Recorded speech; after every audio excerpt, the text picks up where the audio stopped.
All right, what's up? What's up? What's up? What's going on, everybody? This is Twin Flames Unite, and we are at it again. And if you don't know by now, I'm Chris. And I'm Leisha. What up? What's going on, everybody? Now, today is going to be a special day, okay? Because we are providing some information to make you magical as fuck. Ooh, AF, AF. All right. And as always, we are here to bring you practical solutions that you can apply easily, naturally, and automatically In your everyday life, so you can tap into your unlimited potential and rise to the highest version of yourself. All right. So today we're going to be talking about magic. Okay. Yes. Now, this is just a recording for those who unfortunately missed the live event. Sorry. So we wanted to make sure that you still had the information so that you can go back and review the information and move forward and build with us, okay? That's right. So today we're going to be covering just some basic stuff as far as when it comes to magic, okay? Because we have to make sure that the foundation is secure before we can move on to other things. Because we don't want you out here shaking around and stuff. Right. We're looking to get results, Right. Okay? So in order for us to get results, not just results, but consistent results, okay? We have to take care of the basics. So today we're going to be talking about the basics. And so I think that's a beautiful segue into our slideshow. Let's go ahead and get right into it. All right. So boom. What is magic? What is magic? And notice the magic is spelled with a K, ladies and gents. And the magic with the C is like the illusionary magic that you're probably going to pay to see a performance with a hat, you know, one of those magicians that have this black hat, they pull the rabbit out and they trick you and they pull the coin behind it. You know, that's that illusionary magic. The magic that we're going to be talking about today is a magic with the K. All right. So this is what makes you magical as fuck. All right. The one with the K. All right. So just a quick overview to let you know what's going to be covered in today's video. So in today's video, we're going to first define what magic is. Then we're going to look at how does magic work, what magic is not, and we'll answer the question, can anyone practice magic? Now, what stops some people from practicing magic? And where does the magic power really lie? All right, awesome. So let's get into it, and let's first look at the definition of magic. Magic. Would you mind reading that out, sweetheart? Yes, magic with the K, ladies and gents. So whenever I'm pretty sure when anyone thinks of magic, they think of someone with potion bottles in the back. They think of somebody that probably looked like this, right? That's the basic idea, right? So magic is a science of using the magic is a science of using and understanding the power of the subconscious mind to achieve a desired result, an actual physical result. So if you're practicing magic but you're not getting results, it's not magic, it's something else. Right. Okay? You're just out there flailing around trying to get results. Right. Now, this quote came from a very magical book, which is called The Magician by Philip Cooper from page 13. And this is one that we're going to be sharing with those of you who are going through this journey with us. Now, as a treat, one of the things that is going to be included now, you will have to make sure that you're in next week's class. Right. Because in order to get access to the many books that we're going to be referencing during this 7 weeks, you will have to come to the live event. Right. It's not available on the replay. Okay. But if you're savvy, you'll be able to go through and find these books and be able to download it so that way you can really be with us, because we're going to be diving deep into a lot of these different books. Okay. But so just the basics. Magic is the science. Okay. It is the science. It's not woo-woo. No, it's not.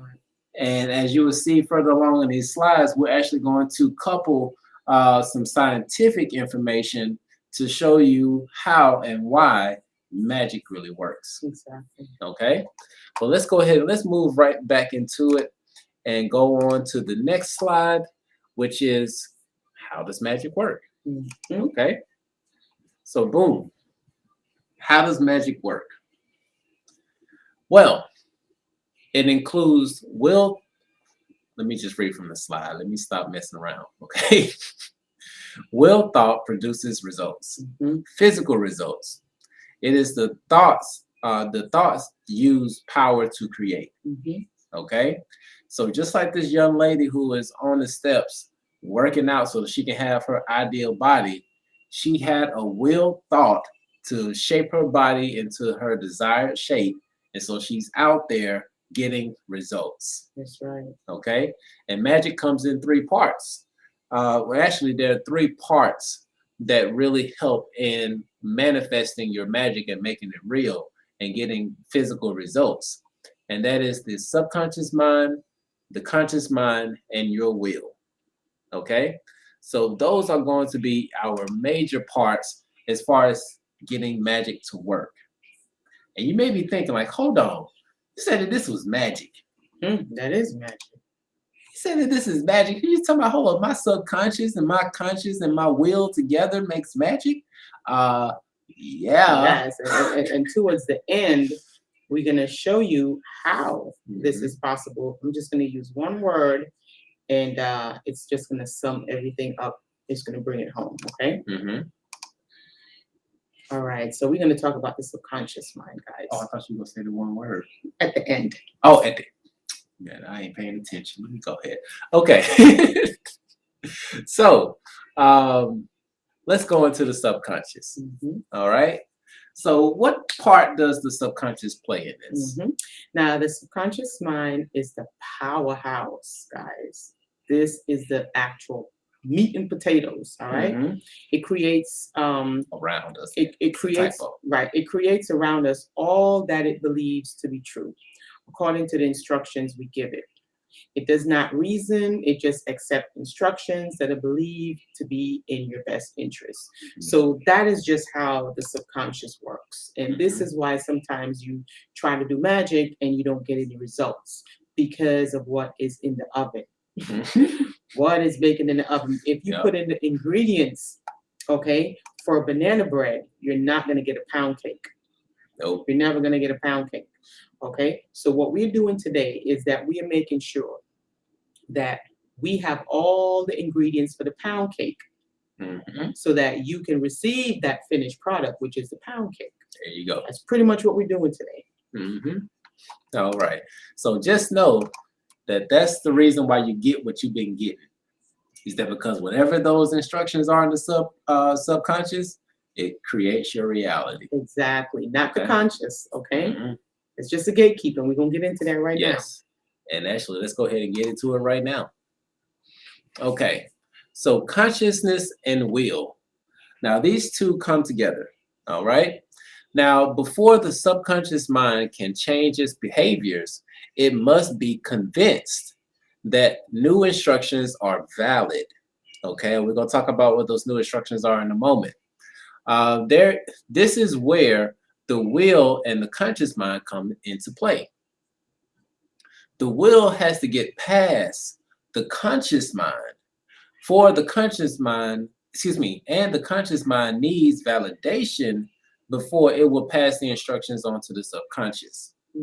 So just like this very old esoteric picture over here on the right, you have the consciousness, which is the gatekeeper. Okay, this is where you have to get your will passed in order to get it into the subconscious. And as you can see, this gentleman here is making a decision of whether or not to let this will come into the house. He has to convince him, okay? So you can think of the conscious mind as a habit. It's habitual by now, okay? And so if you're trying to break a habit, your will has to actually outsmart the conscious mind. It has to be stronger, in other words, than the conscious mind for you to override whatever program that is and get through, okay? So you need to have a strong will. And just know that throughout this series, we're going to go really in depth about how to bypass or either convince your conscious mind to let those new instructions come through so that the subconscious mind can play it out. That's right. Okay, and just to help in further explaining that, we have a wonderful video from Joe Dispenza that we're going to share with you right now.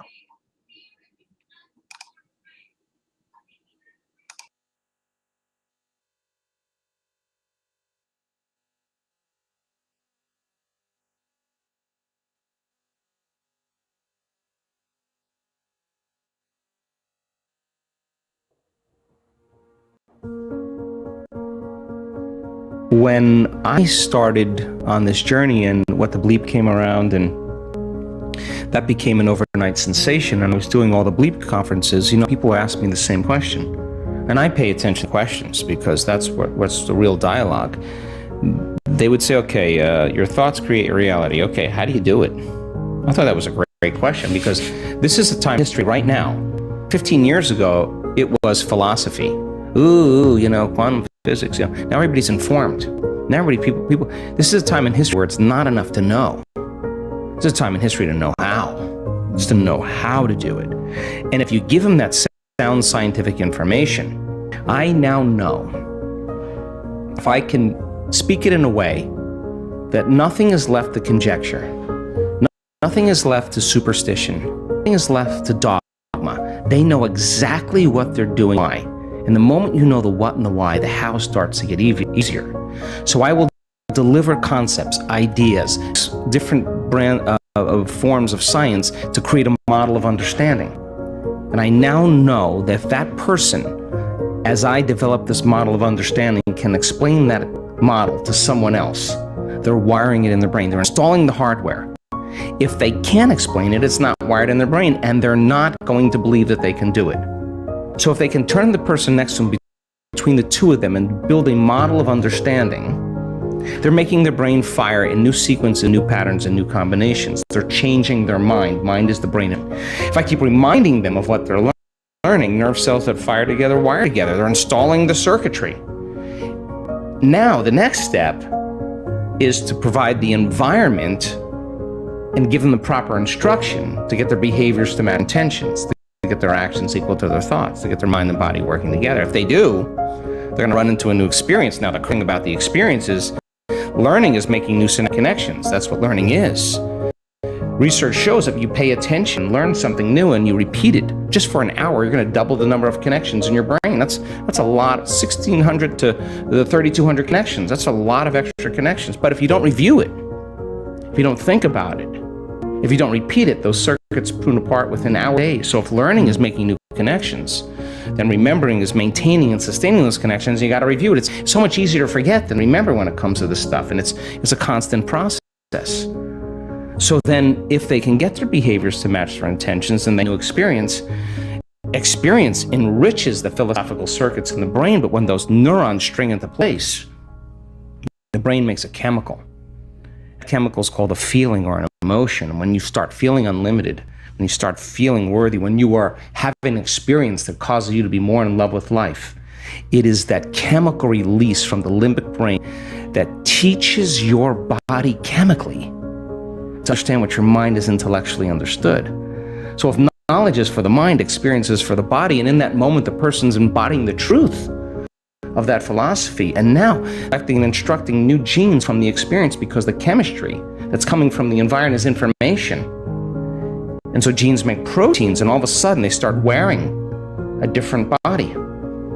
Repeat it over and over again. Do anything over and over again. Neurochemically, you'll condition your mind and body begin to work as one. Do it enough times, now your body will know better than your conscious mind. Now it's innate in you.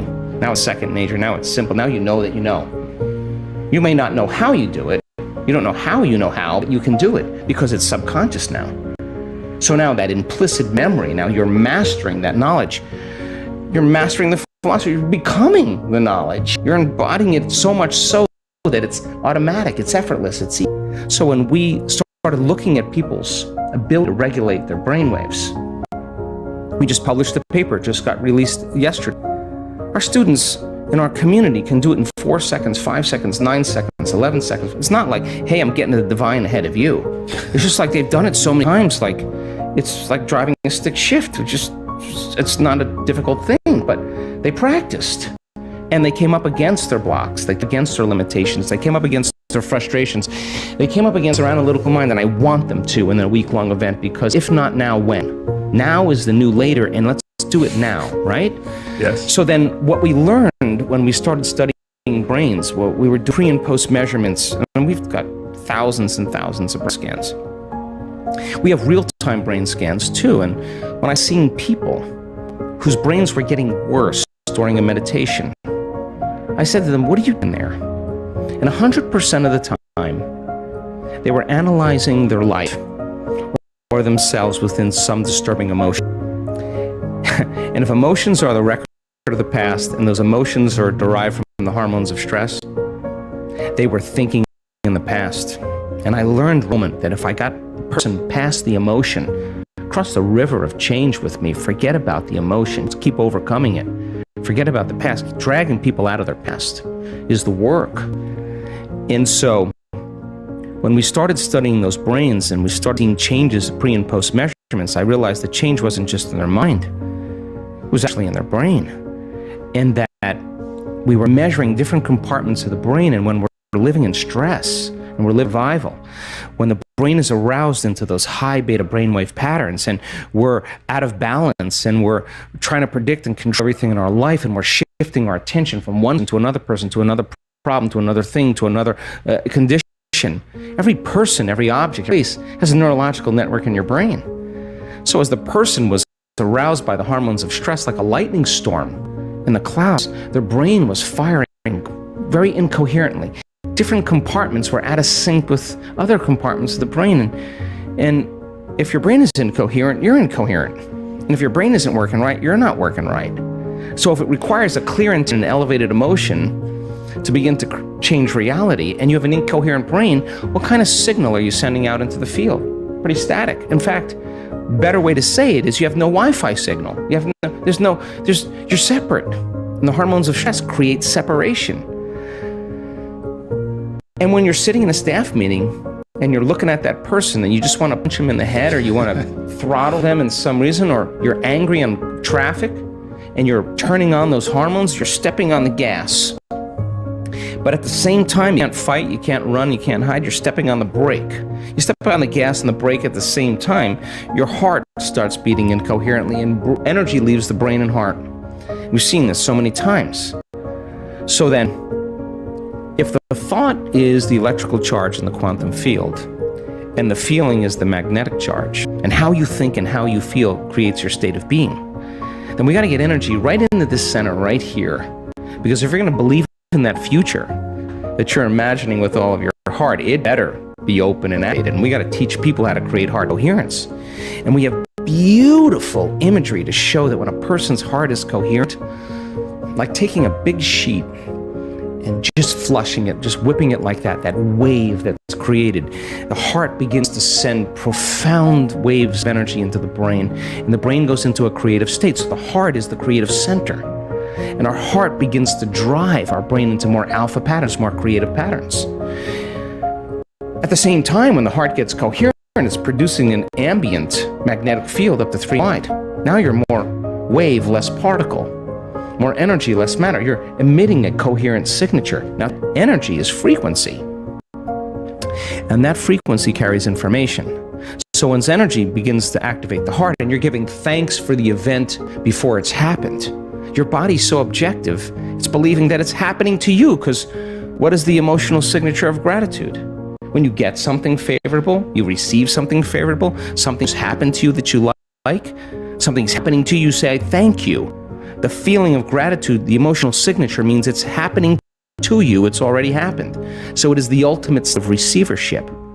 So teach a person how to give thanks before it happens, open their heart, and their heart's like a pounding of a drum or dropping a pebble in water, is producing this field. It's that energy, that creative energy, can carry the thought of their health. It can ride, that intention can ride on the wave that could be wealth, new relationship, suffering. And the energy does not carry the thought of health, it carries a different set of thoughts. So people say to me, well, I can't open my heart. Well, I ask them, well, what do you practice feeling all day long anyway? Because you're so good at feeling something else, you haven't practiced feeling it. So then, when we teach people this formula, they have to keep overcoming their thoughts, overcoming their impatience, they come right up against it. Anything that's standing in the way between them and their connection, they got to do business with it. And so as they start removing those veils, those masks, those layers, and they start crossing that river of change, and their heart starts to open a little bit, and they feel it more, and they feel a bit more, and their brain is coherent. Now they have a coherent brain and a coherent heart. The balance between the two is an exchange of information that's not coming from out there, it's coming from within them. And now they have a Wi-Fi signal. And now they're connected. When your heart opens and your brain is coherent, you feel connected to something greater. You don't feel separate any longer. So then, can you then get so good at it that no person, no condition, no experience in your life is going to move you from it? That's the name of the game. That's the Wi-Fi signal now. And so now, whatever you broadcast into the field is your experiment with destiny. Not for the whatever you get, for the fact that you created it. That's the fun part. And then, so many people, I have people in our work that created wealth. The first thing they did? They gave it away. Well, of course they would, because they now believe they can create it again. So now you just get good at giving. It's no longer about that. What do you want? You're going to get that car, and then you're going to be like, I'd rather drive the Mini. I don't really care about that whatever car. I'm just happy with what I have. So when you're at that point where you're so whole that you don't care what people think about you, when you're so happy with yourself that you're free, don't care what you look like, you're just happy with you, man, that's freedom for people. That's freedom. So it brings me great joy to witness transformation. And that formula then, I always tell people, don't work on your healing. Work on learning the formula. Once you learn the formula and get it down, the healing will be the side effect of your personal change.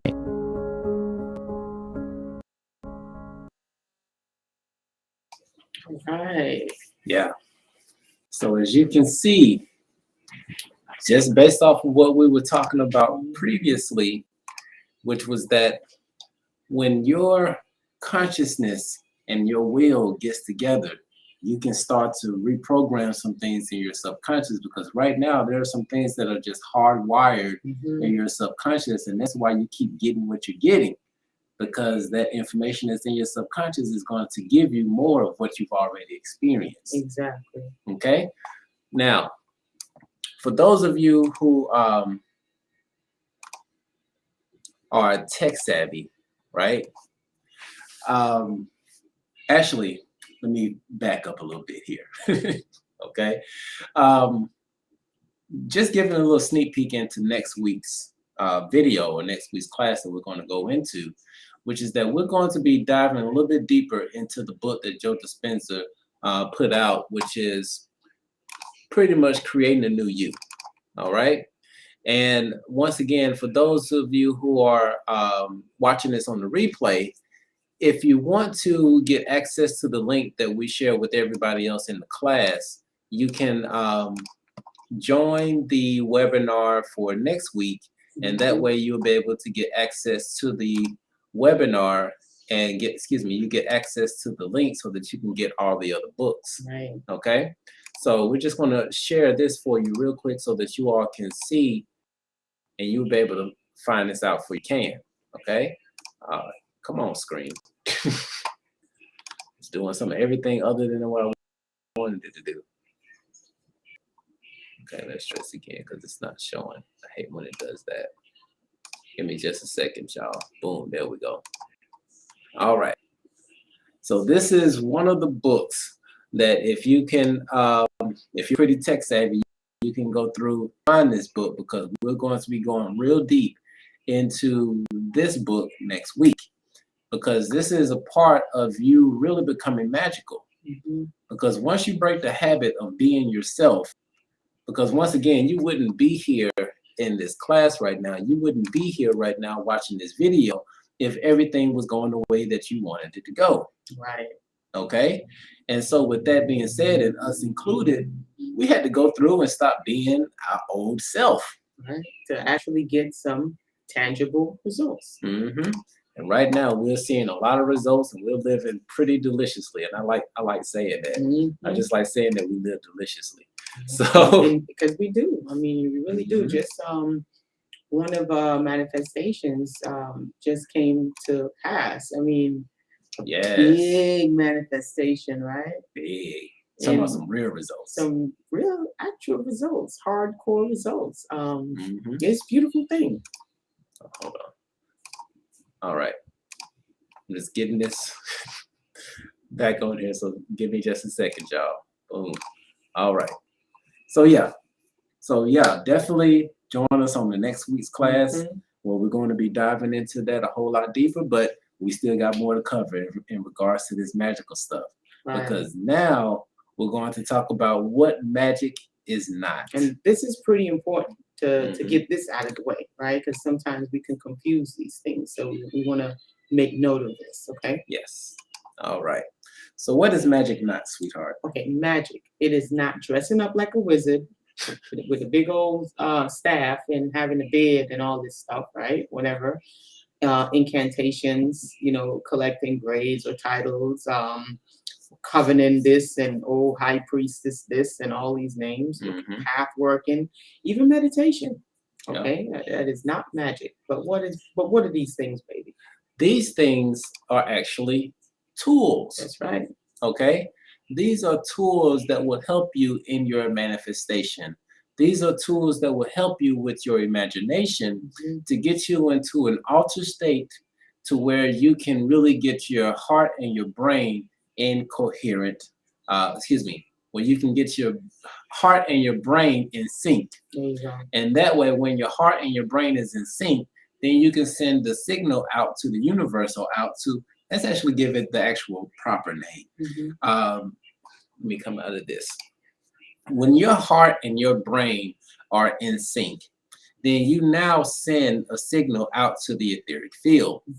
And what happens is that when that signal goes out to the etheric field and it exists in the etheric field, it has to exist on the physical plane if you did it correctly.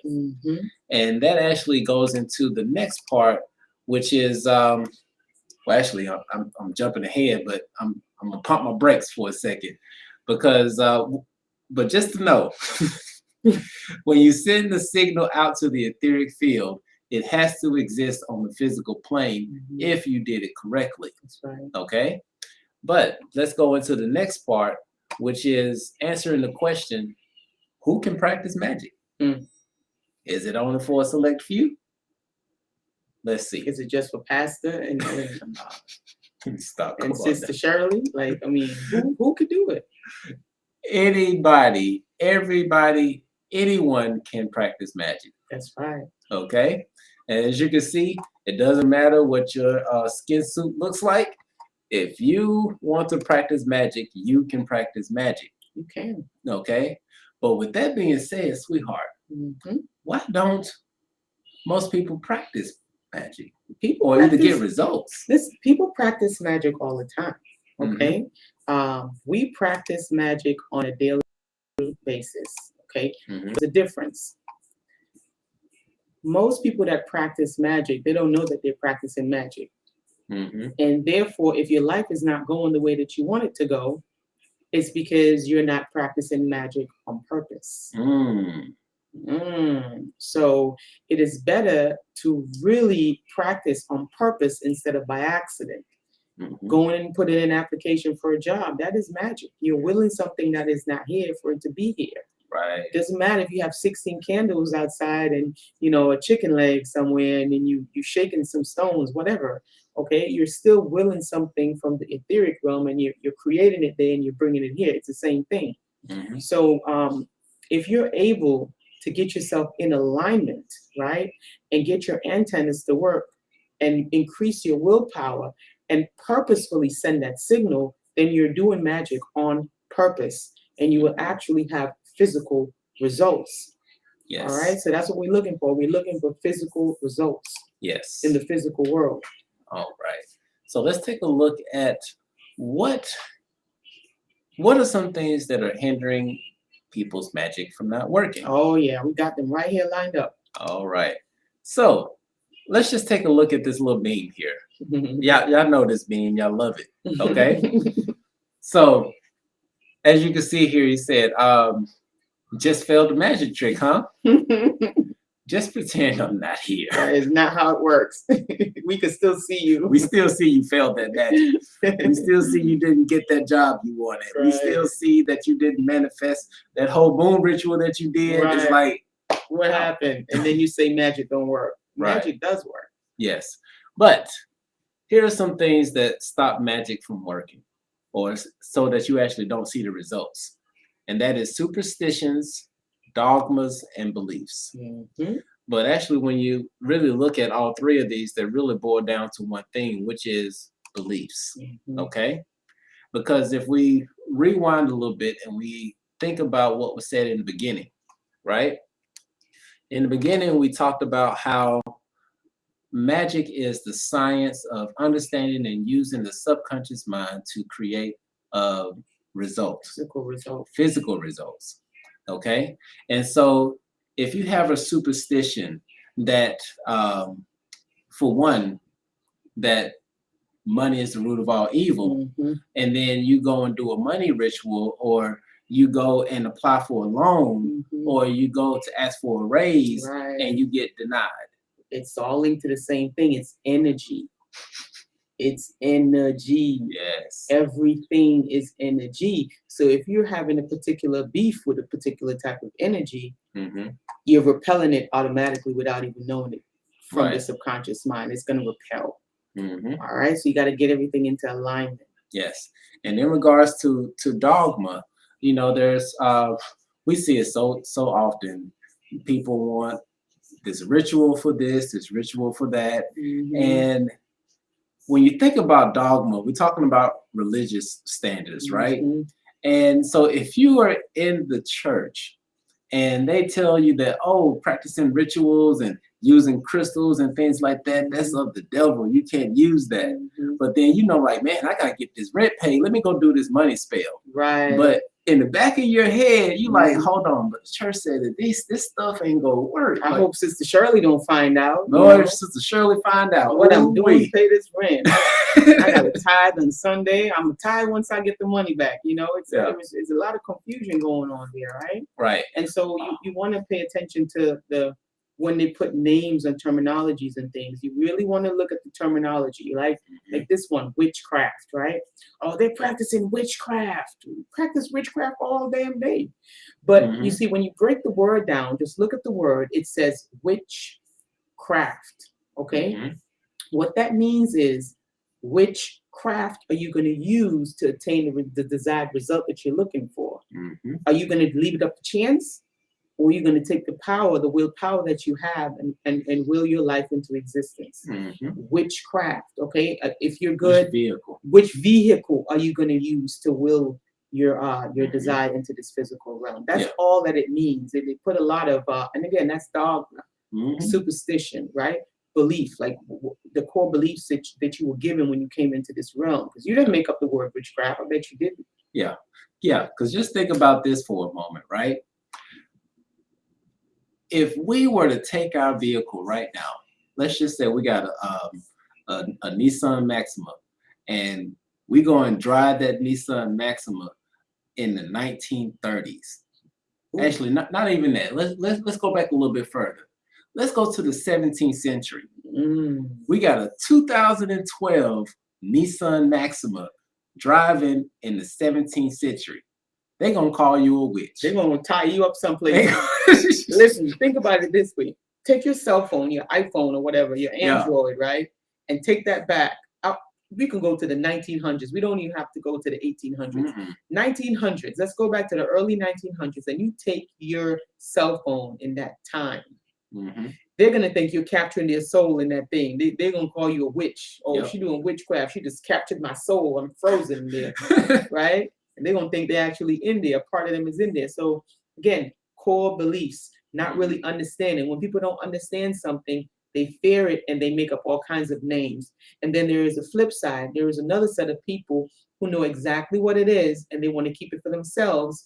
And because they want to keep it for themselves and keep you dependent on them, it would never tell you the truth. Mhm. They will make you afraid of it so that they can stay powerful. Right. And this is what we're up against. We have the ignorant, and then we have the ones who are power hungry, Mhm. right? So those are the two forces that is really keeping us from our power and from really being magical people.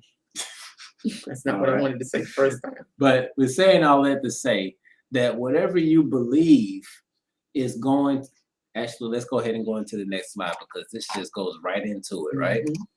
So ultimately, your beliefs either help or hinder your magic, Either way. okay?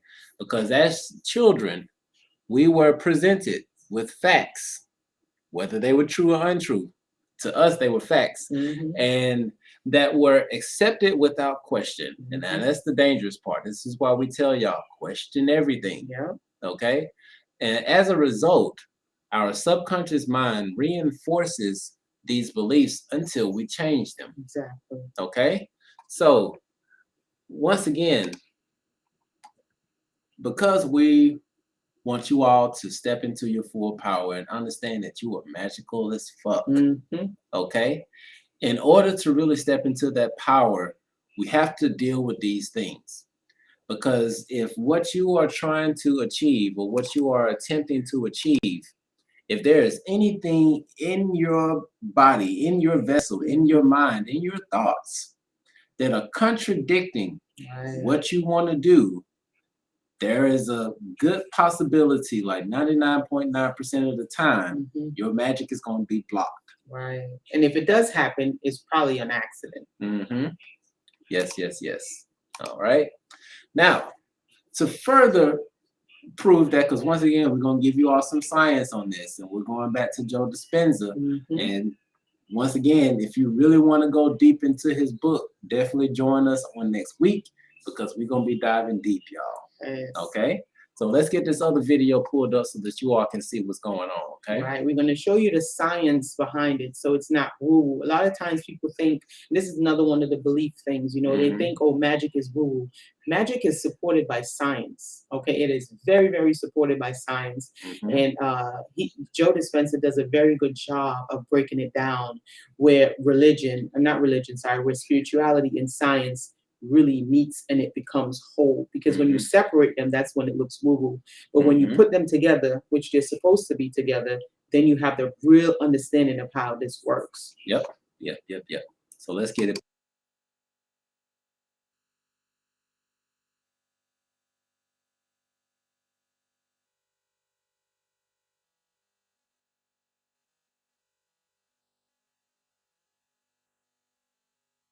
People live the majority of their life in feelings. You wake up in the morning as Ben, you look over at your wife and you remember your wife, that begins to fire a certain circuit in your brain.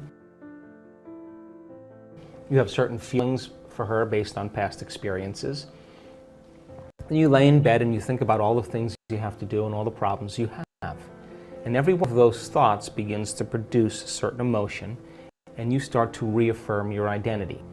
You get up, you look at the dresser your grandmother gave you, you unconsciously perceive it as something. Then you go to the bathroom, you use the toilet, you think of a cup of coffee, you get a cup of coffee, then you go back into the bathroom, you take a shower, you dress, and then you go back and check your emails. You have this certain routine that you do. And because those familiar emotions ground us in our identity, then the moment we are feeling the same way every single day, then all of a sudden we begin to live life from particular biology, okay? And so then you start thinking about all the knowns you have to do in your life, all the people you have to see, the places you have to go, the things you have to do at very specific times. And you anticipate the feeling of every single one of those events. You start to think about how they're going to feel. Oh, I got to see that person. Oh, I got to do that thing. I got to go shopping. I got to do this. And the reason that you are having a thought that's producing an emotion means you can predict that future and you're going to know how it's going to feel. So if you can predict the future event and you know how it's going to feel, then it means nothing new can happen in your life, because a new experience should have a new emotion. So people unconsciously begin to select knowns in their life, and they begin to emotionally embrace it, and what they're doing is they're limiting their possibilities. So it limits the amount of room for the unknown or the uncommon to happen in their life, because their body's programmed into a predictable future based on the emotions and memories of the past. So then, certain things in our life bring pleasure. You start thinking about a cup of coffee, or seeing your new puppy, or coming home and seeing your wife, or whatever it is. You select that thought in your mind. And if there's a reward that goes along with it, something that's going to feel good, the amazing effect is that your brain begins to produce the exact chemicals in anticipation of that event. So your body is beginning to anticipate or expect that future, and your body's preparing itself for that event. Now, there's nothing wrong with that, because you're anticipating the reward. But the antithesis begins to become a problem. When you're thinking about going to work and sitting next to the coworker you judge and hate, when you're thinking about waking up in the morning and you got to look for your pain in your back, and there it is because you look for it. You have a deadline for something that's taking all of your time and energy. People have certain problems in their life that have emotional correlations.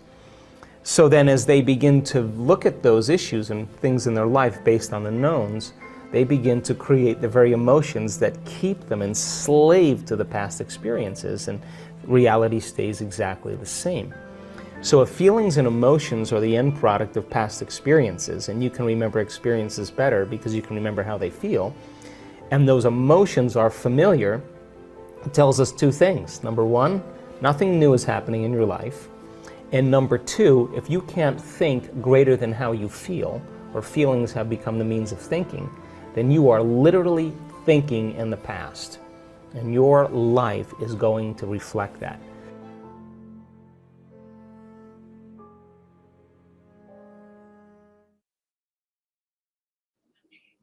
Boom. So once again, there you go. Scientific proof that this is real. Okay? If you want to change your reality, you want to become somebody new, you want to be super wealthy, you want to have the love of your life. Now, let me interject this here. And this is something I hate that I forgot to put in on the other one, which is that when it comes to magic, you cannot infringe on somebody else's free will. Well, you can, but just know that there will be consequences. Hey, I'm just trying to help y'all kind of head off at the past and save y'all some misery, because it's free range. But listen, just know that when you're doing magic, just know that this universe will always find balance. Yes, it operates in balance. Because one of the things that we will be covering in classes to come is the 7 Hermetic laws. Because for every action, there is a reaction. Equal and opposite reaction. Keep those two things in mind. Equal and opposite. Yep. So remember that when you're doing magic. Yes, yes, yes, yes. But to move forward, one of the things you must have to know, if you haven't gotten it by now, is that the magic is inside of you. Inside of you, baby. Not outside of you. Inside of you. All right. So, with that being said, we're close to the end, y'all. Because once again, we're just giving you some basic surface stuff. And this is the most crucial part. That's why we're taking the time to go over this information today.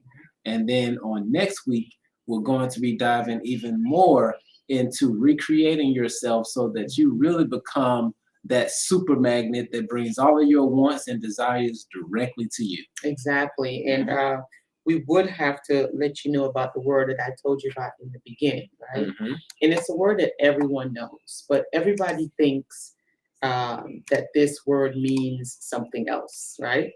So the word is genius.